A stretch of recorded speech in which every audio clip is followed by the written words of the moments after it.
بسم اللہ الرحمن الرحیم۔ میں اکثر کہا کرتا ہوں اور اس پر میں نے ایک کتاب بھی لکھی ہے کہ جمہوریت ایک بدترین مشرکانہ نظامی حکومت ہے۔ Democracy is the worst system of government, اور آئے دن اس کے ثبوت آ رہے ہیں۔ آج محمد نواز شریف صاحب کی جو تقریر جو وہاں سے لندن سے انہوں نے کی ہے، جو بیماری کی وجہ سے وہاں گئے تھے اور وہاں سے جا کے اب سیاست وہاں سے تقریریں کر رہے ہیں، پوری تقریر کے اندر یعنی حیرت ہوتی ہے کہ کس طرح یہ گفتگو کر رہے ہیں، کیسے یہ بول رہے ہیں، کیا یہ بول رہے ہیں، اور کس طرح عوام کو دھوکہ دیا جا رہا ہے، اور یہ ہیں اس لائق کہ ان کو اسی طرح دھوکہ دیا جائے، اور بار بار کہ یہ عوام کے ساتھ زیادتی ہے، عوام کے ساتھ زیادتی ہے جی، عوامی نمائندے۔ بھائی عوامی نمائندگی کہاں ہوتے ہیں، اور عوامی نمائندے ہوں بھی تو اس سے کیا فرق پڑتا ہے؟ اکثریت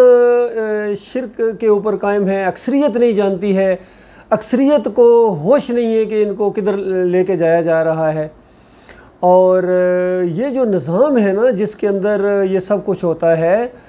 اور اتنی زیادہ کرپشن اور اتنی زیادہ ایک دوسرے کو لعن طعن، اور نواز شریف کی تو اسی تقریر کے اوپر ان کو پکڑا جائے اور ان سے جو ہے ان کی جواب طلبی کی جائے، لیکن کون کرے؟ اس سسٹم کے اندر تو آپ نہیں کر سکتے ہیں۔ اس سے بڑی تقریر انہوں نے انڈیا میں جا کے کی تھی پاکستان کے خلاف، پاکستانی فوج کے خلاف، اور اس تقریر کا بھی انہوں نے پورا موضوع ہی یہی رکھا ہوا ہے، اپنی فوج کو ٹارگٹ بنا رہے ہیں کہ یہ لوگ کام نہیں کرنے دیتے ہیں۔ بھائی آپ نے کام کیا ہے؟ آپ کے نظریات کیا ہیں؟ آپ کے ارادے کیا ہیں؟ اور پوری دنیا میں آپ نے جو پاکستان کا نام یعنی جہاں تک اس کو پہنچا دیا اس ملک کو قرضوں کی دلدل کے اندر، وہ تو اپنی مثال آپ ہے۔ اور پھر آج کل یہ ہم دیکھتے ہیں، یہ سوشل میڈیا کے اوپر وہ لوگ چلا رہے ہوتے ہیں، ایک طرف زرداری لعن طعن کر رہے ہوتے ہیں نواز شریف کو، اور دوسری طرف نواز شریف ان کو لعن طعن کر رہے ہوتے ہیں، اور آپس میں ایک دوسرے کے سارے کارنامے اور ان کی جتنی کرپشن ہے اس کا وہ اظہار کر رہے ہوتے ہیں، اور پھر جب آن گراؤنڈ آتے ہیں تو ایک دوسرے کے گھروں میں دعوتیں کھاتے ہیں، ایک دوسرے کے خلاف ایک دوسرے کو گلے ملتے ہیں یہ۔ اور ابھی نواز شریف صاحب انڈیا کے خلاف بول رہے ہیں، جب خود اقتدار میں تھے تو ان کو مودی صاحب کو اپنے گھر پارٹیوں میں بلاتے تھے، اپنی شادیوں میں بلاتے تھے، بلکہ اپنی کتنی قریبی رشتہ داروں کی شادیاں ان کے وہاں کی ہوئی ہیں، اور ابھی کہتے ہیں کہ کشمیر کے لیے کچھ آواز نہیں اٹھائی جا رہی ہے، اور جب خود اقتدار میں ہے تو وہ کیا کرتے ہیں؟ تو یہ سارا نظام دیکھ کے یقین کیجئے پوری طرح یہ چیز ثابت ہو جاتی ہے کہ اس سسٹم کے اندر آپ کچھ نہیں کر سکتے ہیں بھائی، حالانکہ باصلاحیت لوگ ہو، کتنی توانائیاں بھی لگاتے ہو، لیکن تمہاری ڈائریکشن ہی غلط ہے، تم غلط گاڑی میں بیٹھے ہوئے ہو، تم جمہوریت کی گاڑی میں بیٹھے ہوئے ہو، اور جمہوریت کے اندر اس نظام کے اندر خیر خواہی کی بات کرنا، سچائی کی بات کرنا، خدمت خلق کی بات کرنا، اور صحیح معنوں میں جو رفع عام کے کام کرنا یا فلاحی ریاست بنانا، یہ ممکن نہیں ہے، یہ ممکن نہیں ہے، یہ شیطانی طرز حکومت ہے دین اسلام کے مقابلے میں، دین اسلام کے مقابلے میں یہ شیطانوں نے نظام گڑھا ہے، اور اس کی طرف اب یہ لوگوں کو دعوت دے رہے ہیں کہ تم ڈیموکریٹک سسٹم لے کے آؤ۔ تو ظاہری بات ہے جب اپنی اصل کو چھوڑو گے تو اوپر اللہ تعالیٰ سب کچھ دیکھ رہا ہے، اور جو بڑے بڑے سیاسی لیڈروں کا انجام ہوا ہے اس سے بھی عبرت نہیں پکڑتے ہیں۔ ذوالفقار علی بھٹو کا کیا انجام ہوا، کیا ان کی زندگی کیا تھی، آپ دیکھیے کس طرح وہ یعنی عیاش قسم کے پھر شرک اور کفر کے اڈے بنانے والے، ان کے اوپر سونے کے دروازے لگانے والے، اور پھر اس کے بعد جناب دوسروں کا کیا انجام ہوا، ہر لیڈر کا کیا انجام ہوا اس سسٹم کے اندر۔ اور باہر جا کے پھر وہ تقریریں کرتے ہیں، کبھی الطاف حسین کا انجام دیکھو، اور وہاں جا کے کس طرح وہ تقریریں کیا کرتا تھا پاکستان کے خلاف، اپنے مسلمانوں کے خلاف۔ پھر ہمارے جنرل مشرف صاحب جب باہر گئے ہیں تو ان کا ذرا دیکھو انجام دیکھو، ان کا انداز دیکھو، ان کی بے بسی دیکھو، اور جو بھی یہاں سے دیش سے اگر یا تو نکالا جاتا ہے اس کے اوپر کیس بنتے ہیں، کرپشن کے کیس بنتے ہیں، لعن طعن ہوتی ہے، اور اس کو پھر اپنی مظلومیت کہتے ہیں۔ ابھی دوسری طرف عمران خان صاحب بھی اسی جمہوریت کی پچھڑی کے اوپر اسی بدھ کی پوجا کرنا چاہتے ہیں، دوسرا نظام ان کو بھی قابل قبول نہیں ہے۔ کتنی دفعہ ان کو خط لکھے، کتاب لکھی، پہنچائی ان کو، سوشل میڈیا کے اوپر ان کو پیغام دیے، بالکل ٹس سے مس نہیں ہوتے ہیں، اپنے خیر خواہوں کو پہچانتے ہی نہیں ہیں، ان کو ہوش ہی نہیں ہے کہ یہ کس گاڑی میں بیٹھے ہوئے ہیں، اس کا انجام کہاں ہونے والا، یہ ڈائریکٹ جا رہی ہے جہنم کی طرف یہ گاڑی تمہاری، یہ جمہوریت کی گاڑی، یہ عرس اور میلوں والی، یہ قبر پرستی والی، یہ مخلوق کی بندگی کرنے والی، یہ جانا، اس کا انجام دیکھو کیا ہونے والا ہے۔ پھر دیکھو ہمارے عرب بادشاہوں نے کیا کیا ہے، اسلام کو انہوں نے بھی چھوڑا ہے، لیکن ان کی ذلت اور خواری دیکھو کس طرح، قذافی کے ساتھ کیا ہوا ہے، خود صدام کے ساتھ کیا ہوا ہے اللہ کے بندوں، اور اب ان عربوں کو دیکھو کس طرح ان یہودیوں کے شکنجے کے اندر کسے ہوئے ہیں، ان کی دست بستہ غلام بنے ہوئے ہیں، ان کی گھوڑی بنے ہوئے ہیں، اور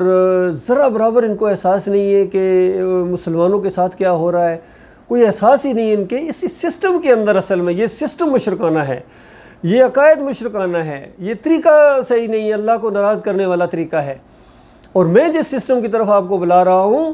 وہ ایمان کا سسٹم ہے، وہ اسلام، اصل اسلام، اس کی طرف میں آپ کو بلا رہا ہوں، اور اس کا دنیا میں بھی آپ دیکھیں گے رزلٹ زبردست نکلے گا۔ یہ جمہوریت کو آپ نے دیکھ لیا، 70 سال اس بدھ کی پوجا کرتے آ رہے ہو، ابھی بھی نہیں تھکے ہو، اسی کو دوبارہ پالش کر کے، اگر کوئی اس کو چیلنج کرتا ہے، وہ کوئی آتا ہے ڈکٹیٹر آتا ہے تو وہ بھی آ کے یہی وعدہ کرتا ہے کہ میں اس بت کو اور زیادہ پالش کر کے اصلی بت لاؤں گا تمہارے سامنے۔ کوئی بھی جو مرد اس انداز سے نہیں آتا ہے کہ ہاں میں نے اس بت کو توڑا ہے اور میں اب اس کو دوبارہ بننے نہیں دوں گا، میں اب اصلی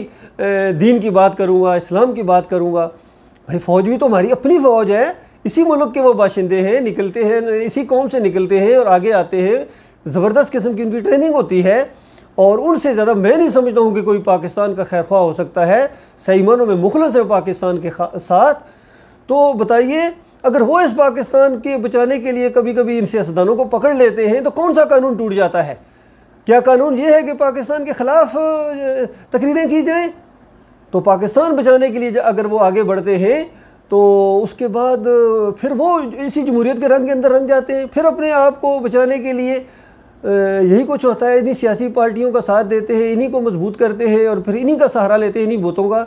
تو یہ نہیں ہونا چاہیے میرے بھائیوں۔ ایمان خالص کی بات آپ کے سامنے کرتا ہوں، میرا پورا چینل اسی کے اوپر ہے، میں یہی بات کرتا ہوں، اس کو سنیں، اس کے اوپر غور و فکر کریں، اور ایک دفعہ اللہ کے اوپر بھروسہ کر کے اس جمہوریت کے بت کو توڑ کر ان مزاروں کو، ان درگاہوں کو، ان ہر چیز کو جو بھی اللہ کی بغاوت ہے، اس سے ایک دفعہ پیچھا چھڑا لیں، جان چھڑا لیں، یقین کیجئے بچ جاؤ گے، جہنم کی آگ سے بچ جاؤ گے، دنیا کی ذلت سے بچ جاؤ گے، اور اس دنیا کے آپس میں لعن طعن سے۔ دیکھیے کس طرح سارے مسلمان ہونے کا دعویٰ کرتے ہو، سارے محب وطن ہونے کا دعویٰ کرتے ہو، لیکن کس طرح ایک دوسرے کے اوپر لعنتیں بھیجتے ہو، گالیاں نکالتے ہو ایک دوسرے کو۔ اسمبلی کے اندر آپ کی کیا پوزیشن ہوتی ہے؟ کوئی اچھی بات کرنے ہی نہیں دیتا ہے، کوئی اچھی بات بھی کرے تو دوسرے کہتے ہیں نہیں ان کا کام ہی اپوزیشن ہے جی، اپوزیشن کا کام ہر صحیح بات کی بھی مخالفت کرنا اور کیڑے نکالنا۔ تو اس طرح کس طرح پاکستان چلے گا؟ کس طرح آگے بڑھو گے؟ کس طرح تم دنیا کو لیڈ کرو گے؟ آپ دنیا کو لیڈ نہیں کر سکتے ہیں، اور آپ کا ویژن اتنا چھوٹا ہے، اتنا چھوٹا ہے۔ امت مسلمہ کی بات کون کرے گا؟ پورے مسلمانوں کی بات کون کرے گا؟ ان کو لیڈ کون کرے گا؟ اتنی چھوٹی سوچ والے جب ہمارے رہنما ہوں گے اور ان کی سوچ اتنی چھوٹی ہوگی، ان کے عقائد مشرکانہ ہوں گے، تو یہ معاملہ تو نہیں آگے چل سکے گا۔ تو للہ سوچو، غور کرو کہاں سے مار پڑی ہے، اور اب آگے کتنا اور جیو گے؟ چند سال اور جی لو، ہفتوں کو، مہینوں اور مہینوں کو، سالوں کے اندر، آخر پھر مرنا۔ تو مرنے کے بعد وہ آگ لگے گی جو بجائے نہ بجھے گی۔ کاش تمہیں معلوم ہو جائے، تم سے پہلے جو تم سے زیادہ بڑے جمہوریت کے قائل تھے، تم سے بڑے لیڈر تھے، تم سے زیادہ سبز باغ انہوں نے دکھائے تھے قوم کو، آج وہ کہاں چلے گئے؟ وہ واپس نہیں آ سکتے ہیں۔ اللہ تعالیٰ ایمان خالص کو سمجھنے، اس کے اوپر غور و فکر کرنے اور اس کے بہترین پہلو کے اوپر عمل کرنے کی توفیق عطا فرمائے۔ اللہ تعالیٰ ہماری سرحدوں کی حفاظت فرمائے، ہمارے ملک کی حفاظت فرمائے، اور اللہ تعالیٰ میں ہر طرح کے شرک سے، بغاوت سے، سود سے اللہ تعالیٰ بچنے اور ایمان خالص کی طرف آنے کی توفیق عطا فرمائے۔